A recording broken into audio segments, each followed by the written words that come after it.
Mateus é o evangelho mais documental, mais... Então vamos lá.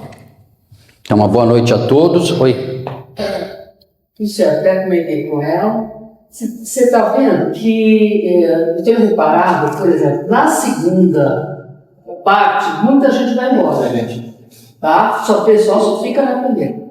Minha opinião, tá? Não sei pessoal. Inverter. Hã? Inverter? Não é isso. Eu acho assim, fica muito tempo das 7 às 9, tem dias a gente está saindo mais de 9 horas. Hoje eu vou tentar fazer que vocês saiam bem antes das 9. Entendeu?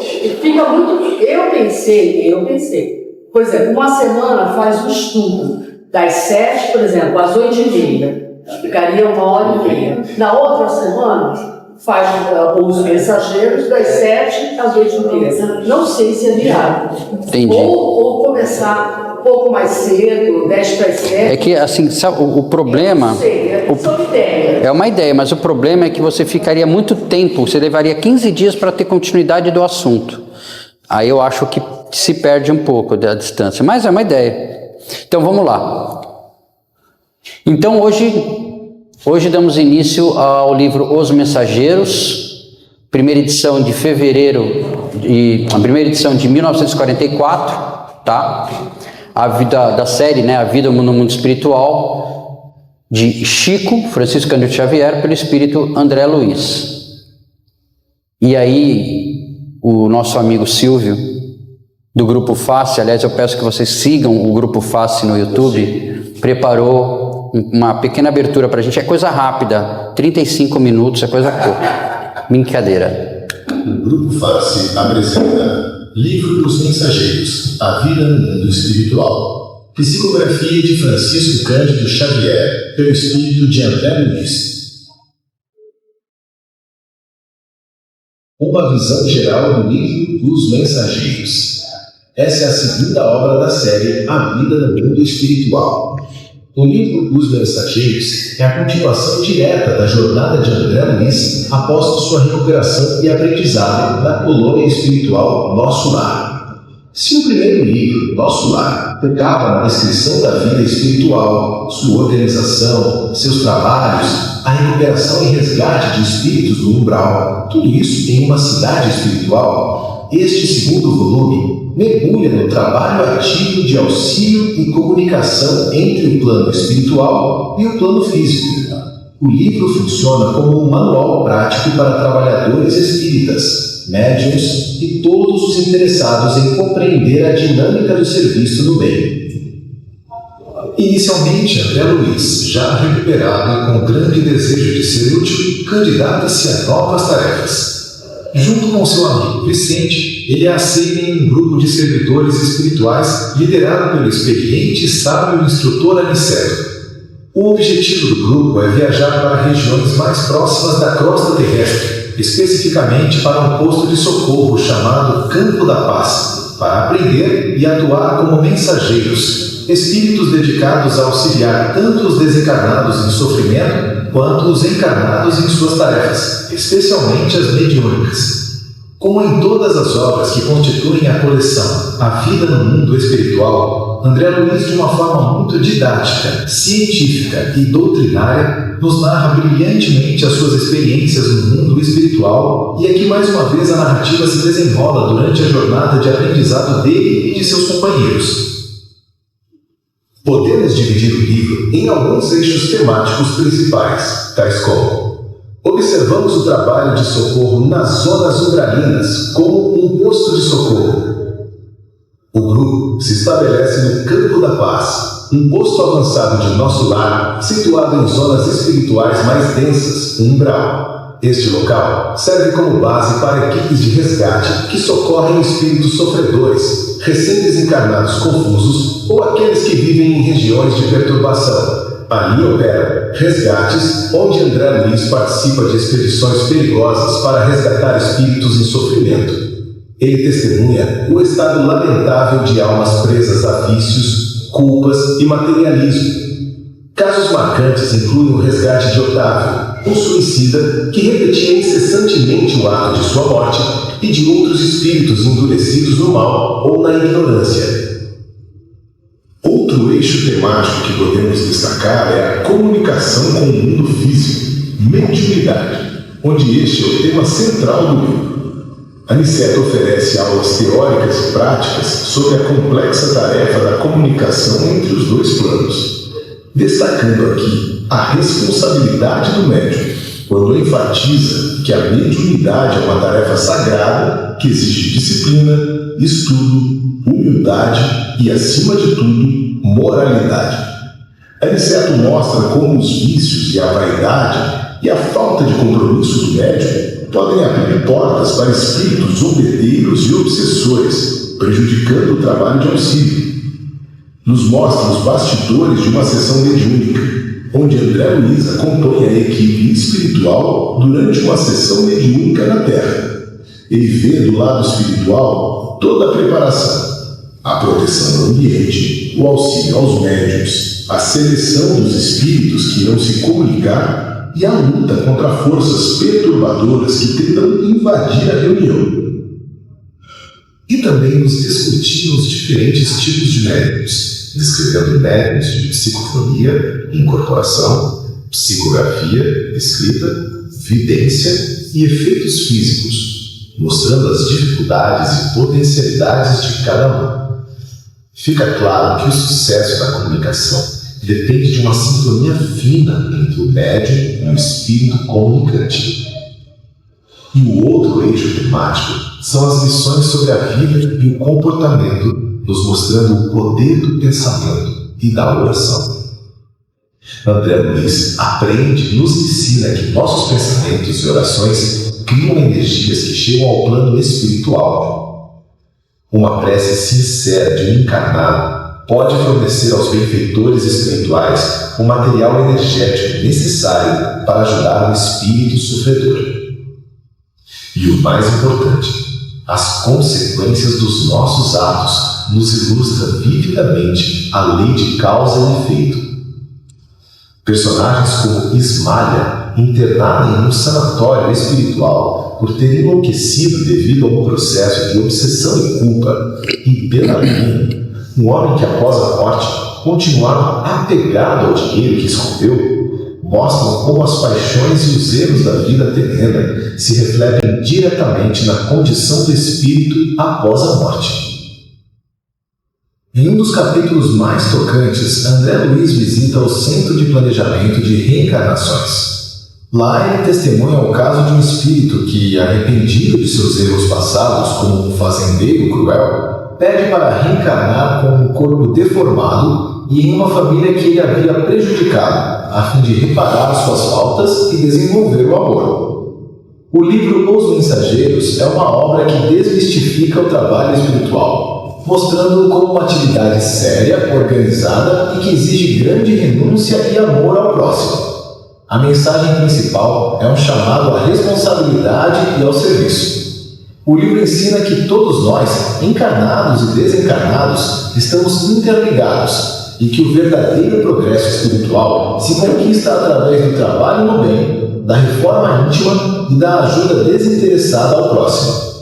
Para os espíritas e estudantes da mediunidade, é considerado uma obra de referência fundamental sobre a prática mediúnica com Jesus e a seriedade do intercâmbio entre os dois mundos. Agora eu estou até muito preocupado, porque eu vou ter que estar a nível dessa pequena descrição que o Silvio fez, porque eu já li o livro e me deu vontade de ler de novo. Claro que eu vou ler por causa das apresentações, mas mesmo que eu não fosse fazer essa apresentação, deu vontade de ler, porque me deu vontade de rever a história de Otávio, de Ismalha, porque realmente a gente aprende muito com esse livro. E quem assistiu o filme, viu que o livro foi completamente moído para caber dentro de 2 horas. A gente não viu nada do livro Os Mensageiros no filme, praticamente nada. E aí vamos para a introdução, né? Porque eu fiquei pensando, eu não ia fazer a introdução, mas eu fiquei pensando. Eu coloquei capítulo 1. É. Eu tinha colocado a princípio a introdução. E eu fiquei pensando muito nisso. Eu achei interessante colocar a introdução, porque a introdução é de Emmanuel e ela já diz muito para nós. Então ela começa: André Luiz, ele escrevendo para André Luiz: lendo este livro que relaciona algumas experiências de mensageiros espirituais, certamente muitos leitores concluirão com os velhos conceitos da filosofia que tudo está no cérebro do homem, em virtude da materialidade relativa das paisagens, observações, serviços e acontecimentos. Forçoso é reconhecer, todavia, que o cérebro é o aparelho da razão e que o homem desencarnado, pela simples circunstância da morte física, não penetrou os domínios angélicos, permanecendo diante da própria consciência, lutando por iluminar o raciocínio e preparando-se para a continuidade do aperfeiçoamento no outro campo vibratório. A gente viu isso em nosso lar. A morte é só uma passagem, né? O Messias que está aqui, quando desencarnar, vai ser o Messias que está lá. Só com uma diferença: lá sem máscaras, lá não terão máscaras. O que o Messias é o que o Messias será mostrado a todos. Ninguém pode trair as leis evolutivas. Se um chimpanzé, guindado a um palácio, encontrasse recursos para escrever os seus irmãos de fase evolucionária, quase não encontraria diferenças fundamentais para relacionar ante o senso dos semelhantes. Daria notícias de uma vida animal aperfeiçoada, e talvez a única zona inacessível às suas possibilidades de definição estivesse justamente na auréola da razão que envolve o espírito humano. Ou seja, o exemplo que ele faz de um chimpanzé saindo da floresta indo para um palácio, ele viria o quê? Um chimpanzé mais evoluído, porque o chimpanzé come, se veste, mas seria um chimpanzé mais evoluído. Daria notícias de uma vida animal aperfeiçoada, e talvez a única zona, essa já li, né? A única zona inacessível às suas possibilidades de definição estivesse justamente na auréola da razão que envolve o espírito humano. Ou seja, ele não entenderia. A única diferença é que ele ia ver macacos mais evoluídos, como disse o Silvio. Quanto às formas de vida, a mudança não seria profundamente sensível, porque um macaco na floresta é um macaco no palácio. É o mesmo chimpanzé. Os pelos rústicos encontram sucessão nas casimiras e sedas modernas, ou seja, em vez do macaco estar com os pelos à mostra, estaria vestido. A natureza que cerca o ninho agreste é a mesma que fornece estabilidade à moradia do homem. A fauna ter-se-ia transformado na edificação de pedra. O prado verde liga-se ao jardim civilizado. A continuação da espécie apresenta fenômenos quase idênticos. A lei da herança continua com ligeiras modificações. A nutrição demonstra os mesmos trâmites. A união de família consanguínea revela os mesmos traços fortes. O chimpanzé, desse modo, somente encontraria dificuldade para enumerar os problemas do trabalho, da responsabilidade, da memória enobrecida, do sentimento purificado, da edificação espiritual, enfim, relativa à conquista da razão. Messias, essa colocação do Emmanuel, ela é muito complexa, ela não é simplesmente um jogo de palavras, na minha opinião. Quando ele coloca o chimpanzé nessa história, ele está nos comparando a nossa capacidade de entender nosso lar da mesma forma que um chimpanzé iria entender.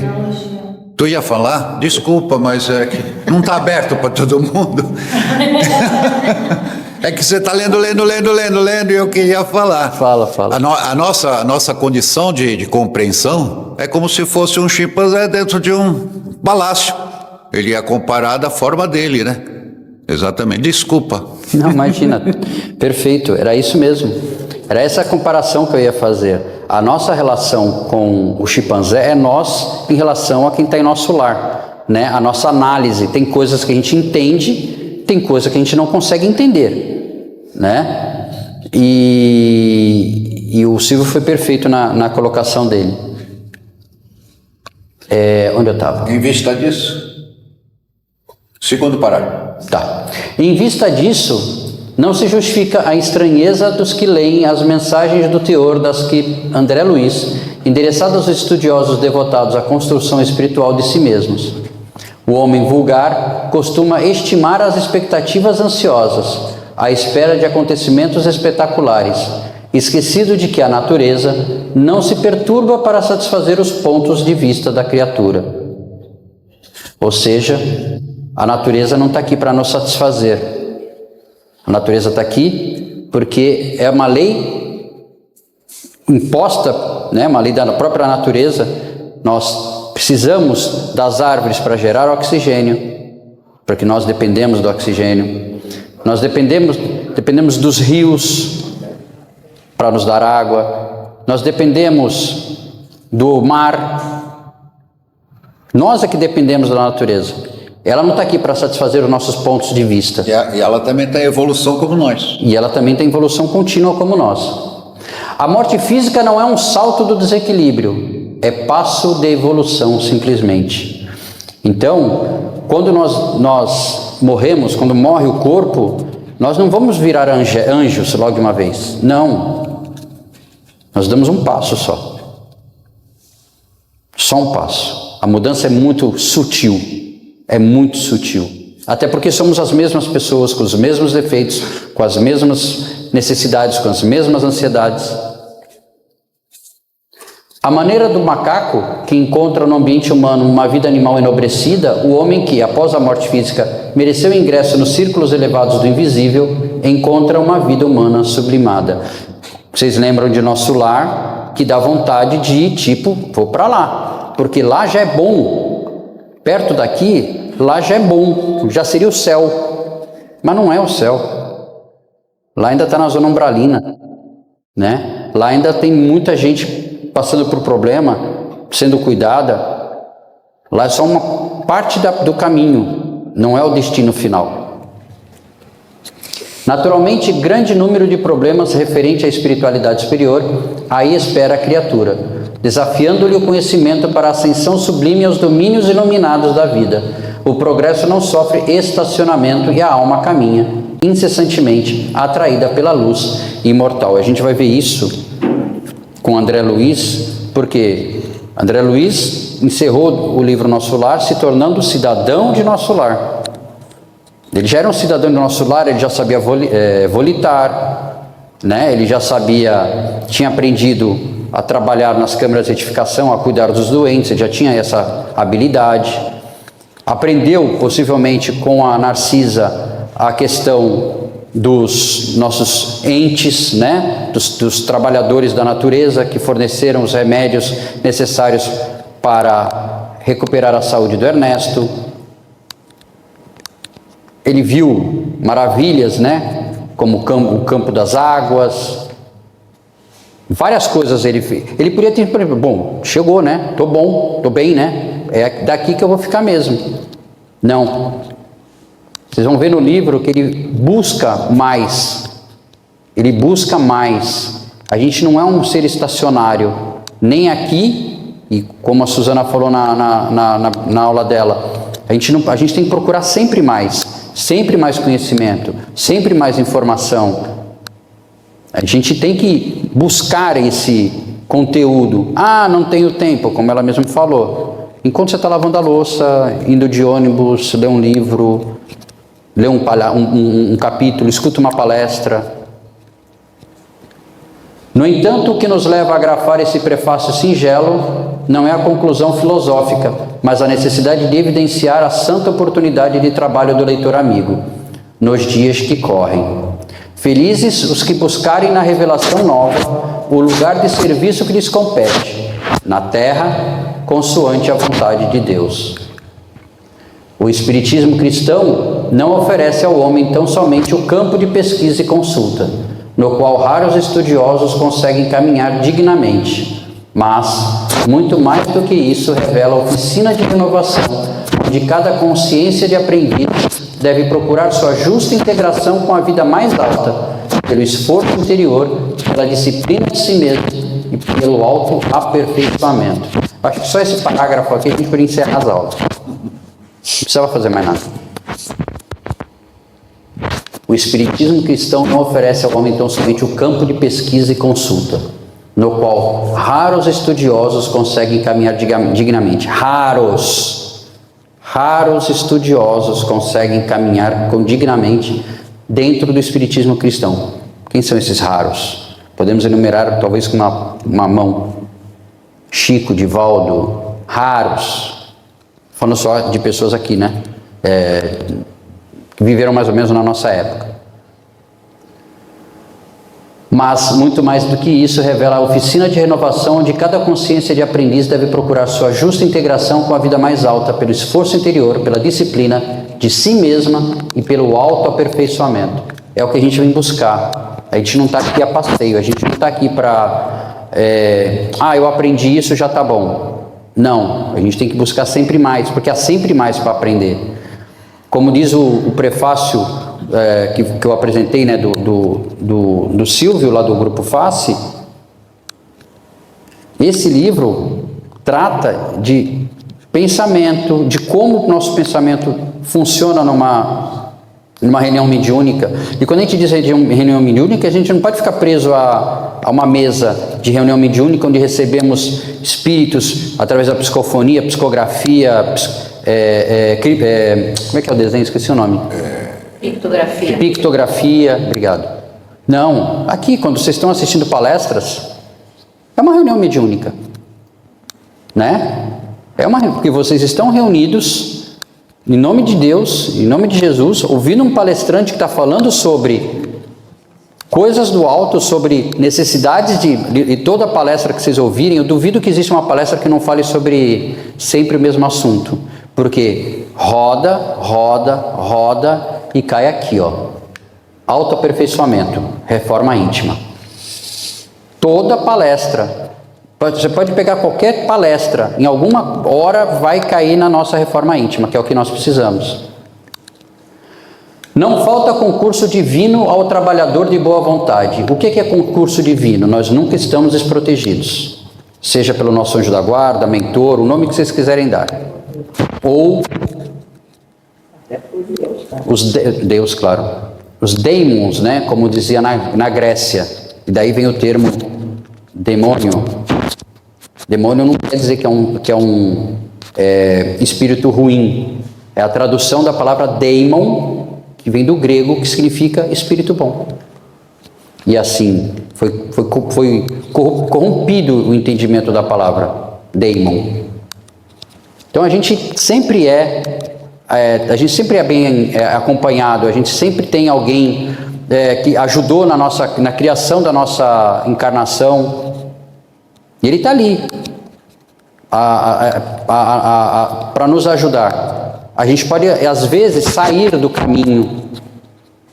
Aí ele vem e fala, não faça isso. Aí a gente sai do caminho, não faça isso. A gente sai do caminho e ele fala, tá bom, vou dar um tempo. Quando ele voltar para o caminho, a gente volta a conversar. Mas ele nunca nos abandona. E quem observar o nobre serviço de um aniceto, reconhecerá que não é fácil prestar assistência espiritual aos homens. Não é mesmo, né? Porque a gente não se ajuda. Por mais que eles queiram, a gente não se ajuda. Trazer a colaboração fraterna dos planos superiores aos espíritos encarnados não é obra mecânica, enquadrada em princípios de menor esforço. Ou seja, não é obra da matéria, não é um mecanismo, não é uma ferramenta. Claro, portanto, que para recebê-la não poderá o homem fugir aos mesmos imperativos. É indispensável lavar o vaso do coração para receber a água viva, abandonar envoltórios inferiores para vestir os trajes nupciais da luz eterna. Profundo isso, né? Lavar o vaso do coração. Lavar o vaso do coração... Me tira uma dúvida, lendo de novo. Eu já tinha lido e estou lendo de novo, já fiz o meu trabalho dessa introdução, mas me chamou a atenção esse lavar o vaso. No nosso lar falava de lavar a roupa suja, né? Na introdução, não foi isso? Sim. É isso, né? Lavar a roupa suja. Tá. Lavar o vaso do coração é tirar de dentro do nosso coração todos os sentimentos impróprios, impuros, raiva, ódio, vaidade, egoísmo, maledicência, tem vários aí, né? para que a gente receba a água viva. Quem era a água viva? Jesus. Jesus falou: eu sou a água viva. Quem beber de mim nunca mais terá sede. Nunca mais terá sede. Abandonar envoltórios inferiores para vestir os trajes nupciais de luz eterna. De novo, acho que eu fico até preocupado de continuar dando o curso para vocês e estragar essa belíssima apresentação que Emmanuel fez para a gente. Entregamos, pois, ao leitor amigo as novas páginas de André Luiz, satisfeitos por cumprir um dever. Constituem o relatório incompleto de uma semana de trabalho espiritual dos mensageiros do bem, junto aos homens, e, acima de tudo, mostram a figura de um emissário consciente e benfeitor generoso em Aniceto, destacando as necessidades de ordem moral no quadro de serviço dos que se consagram às atividades nobres da fé. Ele fez um livro, Uma Semana de Trabalho. Uma semana de trabalho. Se procuras, amigo, a luz espiritual, se a animalidade já te cansou o coração, lembra-te de que, em espiritualismo, a investigação conduz sempre ao infinito, tanto no que se refere ao campo infinitesimal, como à esfera dos astros distantes, como aqui, como lá. Tá? Se procuras, amigo, a luz espiritual, se a animalidade já te cansou o coração, lembra-te de que, em espiritualismo, a investigação conduz sempre ao infinito, tanto no que se refere ao campo infinitesimal, ou seja, ao átomo. E, aliás, já tem coisa menor que o átomo, que agora eu não lembro, mas tem. Como a esfera dos astros distantes, do micro ao macro. E que só a transformação de ti mesmo, à luz da espiritualidade superior, te facultará acesso às fontes da vida divina. E, sobretudo, recorda que as mensagens edificantes do além não se destinam apenas à expressão emocional, mas, acima de tudo, ao teu senso de filho de Deus, para que faças o inventário de tuas próprias realizações e te entregues, de fato, na responsabilidade de viver diante do Senhor. Assinado Emmanuel, Pedro Leopoldo, 26 de fevereiro de 1944.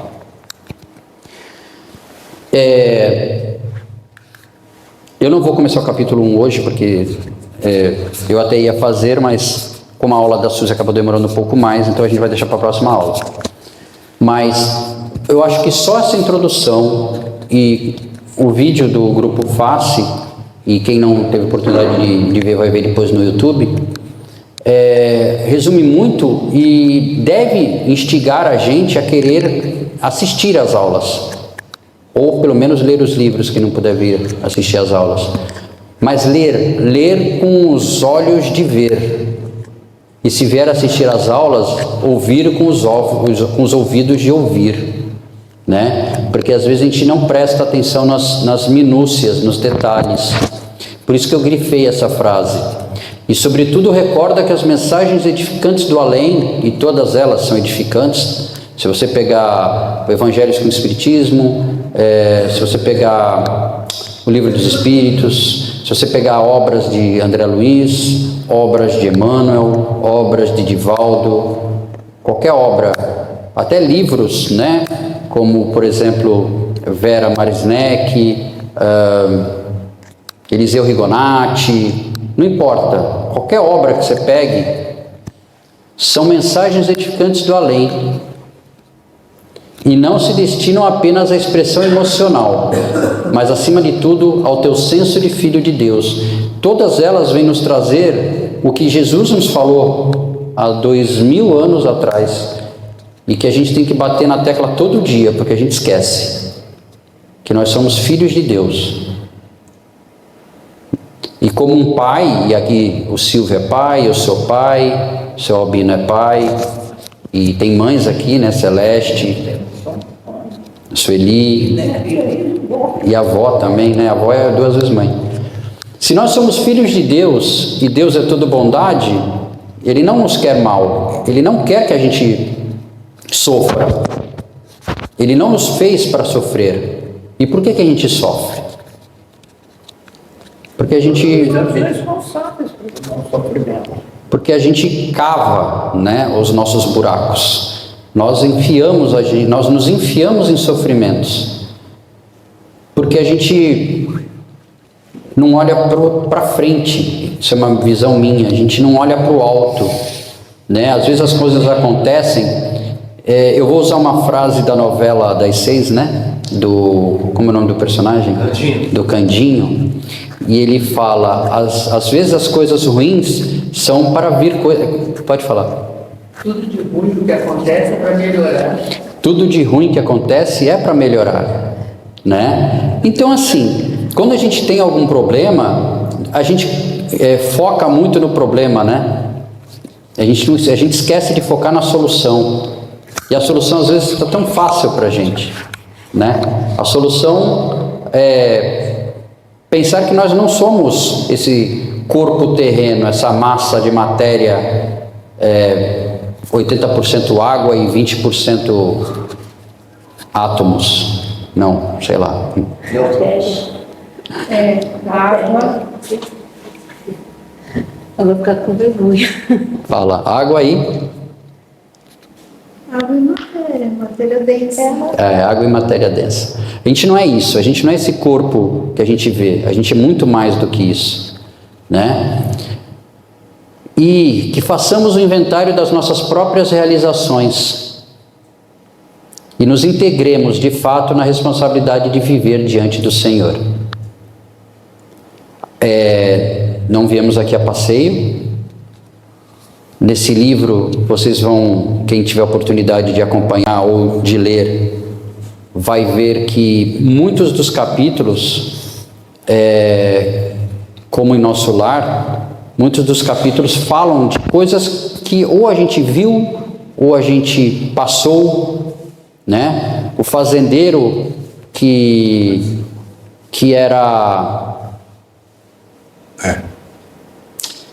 não era bom, agora eu não lembro o termo, e que pede para reencarnar na família a qual ele prejudicou.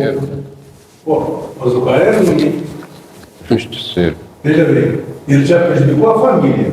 Agora quer vir como doente na própria família? Pelo amor, esse aí tem muito inferno. Deus me perdoe. Seu Albino, o senhor não entendeu a razão. Vou lhe explicar. Vamos lá. Vamos pegar esse caso, que agora eu não lembro. Ele já prejudicou a família. Agora quer vir na família? Então, Doente? posso terminar agora? Então vamos lá. Vamos ver se o senhor vai entender o que eu quero chegar. Primeiro que o inferno não existe, mas isso deixa para lá. Ele prejudicou a família, correto? De alguma forma, ele era um fazendeiro e prejudicou essa família. Quando ele desencarnou, e possivelmente essa família também desencarnou, ou antes ou depois dele, o que esses membros dessa família tinham de sentimento por ele? Raiva, ódio. O que eles resolveram no plano espiritual? Resolveu ter ele. Não. O que eles resolveram? Se vocês um dia, eu não sei se é em Missionários, né?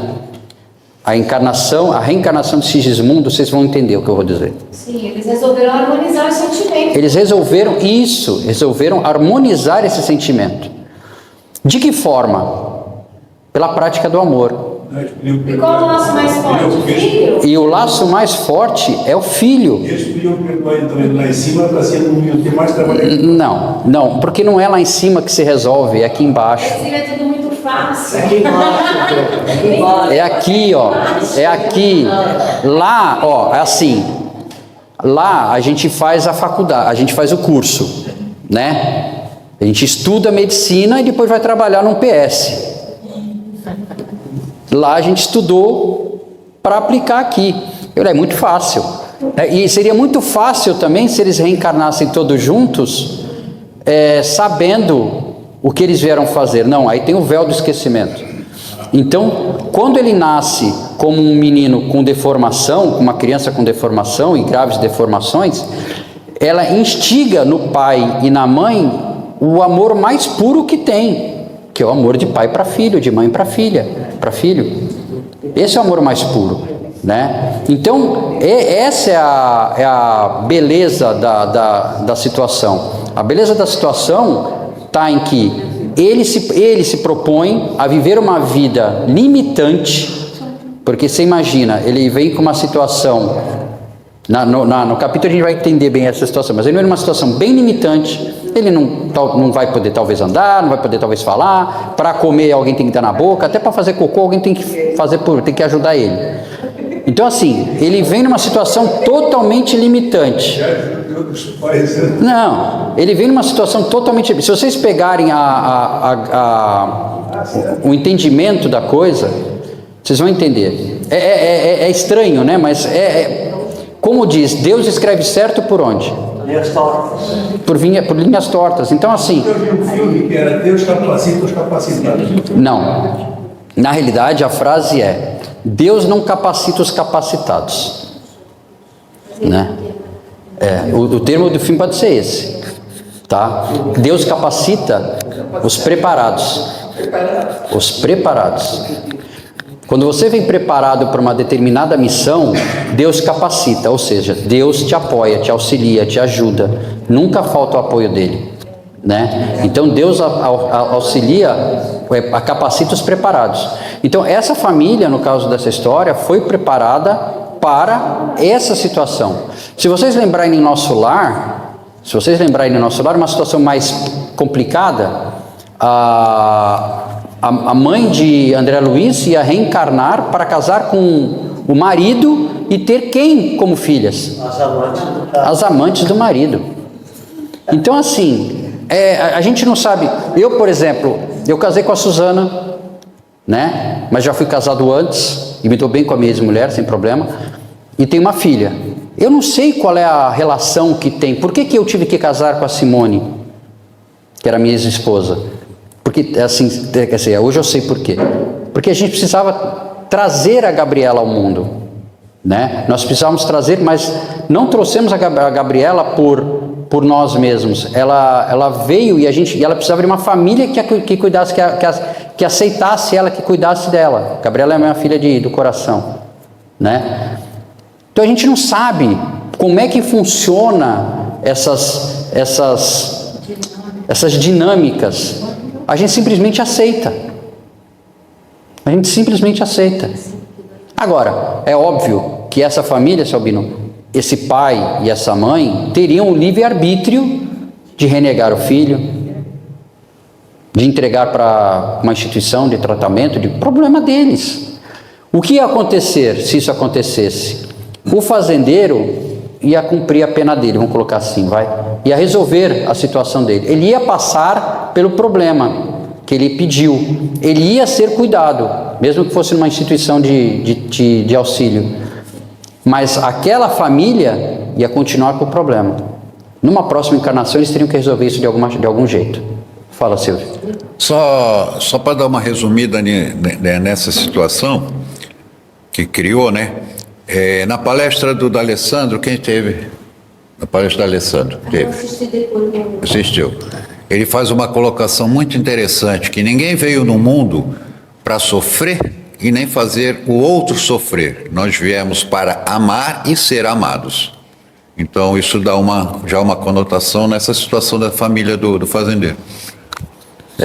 Mas é uma dinâmica, para a gente que está aqui, é uma dinâmica complicada, né? Entender certas situações, o porquê das coisas. O porquê que eu passo por uma determinada situação, o porquê que eu tenho uma determinada doença, o porquê que, sei lá, tantas coisas passam pela nossa vida. Eu acho que nem sempre... Peraí. Leva lá, por favor. Eu acho que tem dúvida também, por isso que eu vou falar. Se você tem dúvida, espero que eu possa te ajudar ou criar mais dúvidas. Nem sempre, na minha opinião, né, essas dinâmicas de grupo, elas têm êxito. Não chegam nem a 5% de êxito, por causa da livre escolha, óbvio, né? Agora, uma coisa que eu questiono muito, e eu chego muito pouco à conclusão, é que entre espíritos inanimados que nem esses, né, da que você mencionou, inimigos, né, não há necessidade, esse é o meu ver, tá? De sucessivas reencarnações, desde que um deles já tenha cumprido. Porque nós não podemos nos culpabilizar e nem ter consequências sobre a atitude do outro, né? Então, eu falo isso porque eu vivo uma situação muito ruim no quesito paternidade, né?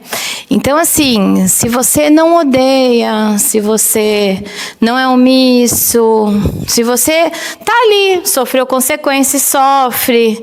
Não estou falando que existe uma santidade atrás, mas e se o outro não reverbera e não tenta tanto quanto, você está seguindo. Parou? Parou.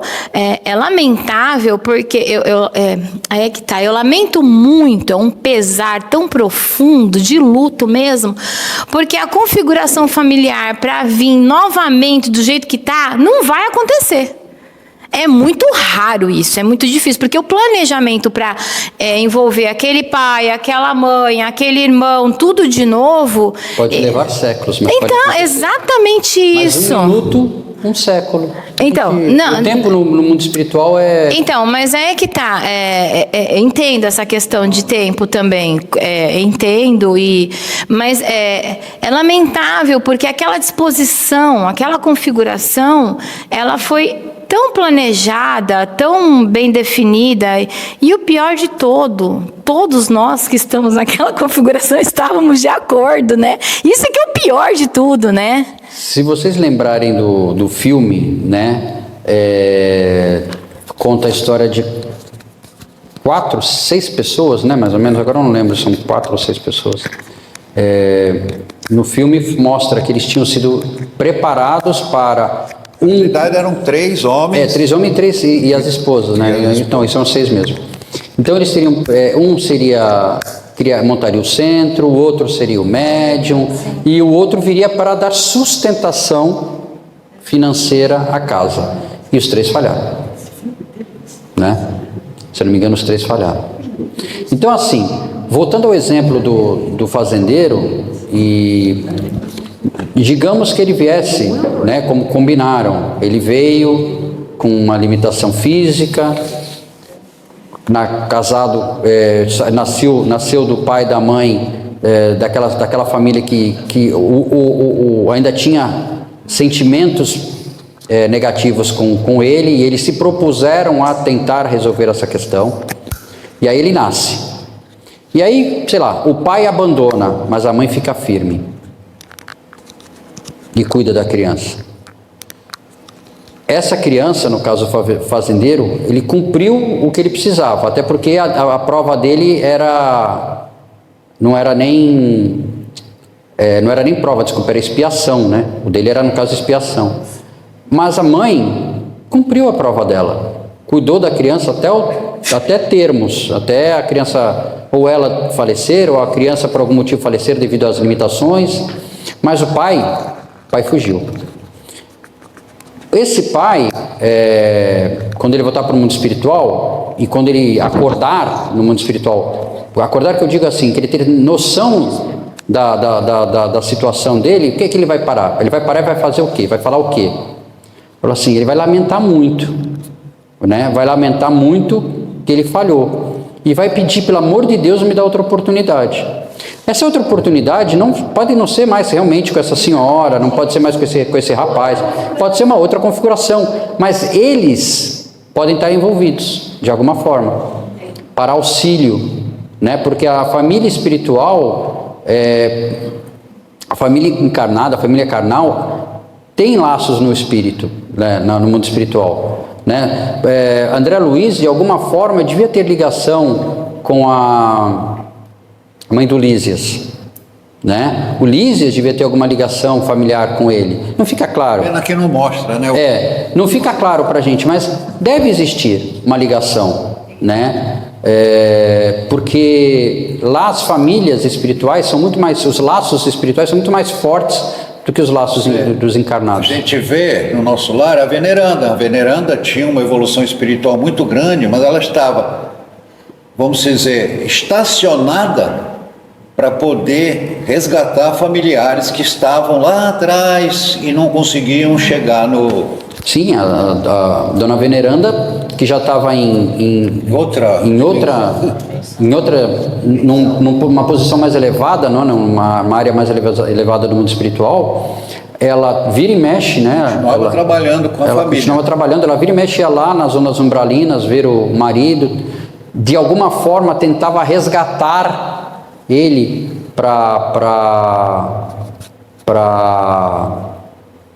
eu estou confundindo a dona Veneranda com a mãe do André Luiz. Veneranda era mas a Veneranda, a dona Veneranda, ela tinha muito mais evoluído, mas ela tinha trabalhos, né?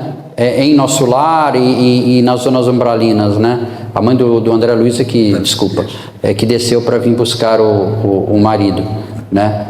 Porque é aqui, né? É aqui que a gente resgata os nossos débitos, é aqui que a gente paga a conta. Não é lá. Lá a gente tem noção do valor da conta, né? E a gente chega lá em cima e já quer pagar tudo de uma vez. Não, manda tudo aí que... Qual é o tamanho da capivara? É essa? Não, manda que eu vou. Aí eles falam, não, calma. Paga só essa aqui, ó. Se tu pagar essa aqui já tá bom. Entendeu? Mas a minha capivara é grande, não tem problema. Você paga essa, porque você pagando essa, com certeza você vai quitar mais alguma pelo caminho, né? É que a gente, graças a Deus, a gente não sabe o que a gente aprontou, né? Que eu não sei se ia ser bom. Imagina você cruzar na rua e ver alguém que você fez mal, muito mal, né? E aí essa pessoa olhar para você e te transmitir em pensamento, em vibração, um sentimento negativo. Isso ia ficar muito ruim, né? Então a gente, graças a Deus, tem a lei do esquecimento. Meus amigos, por hoje é só. Hoje terminamos mais cedo. E aí na semana que vem, sim, a gente começa o capítulo 1, renovação.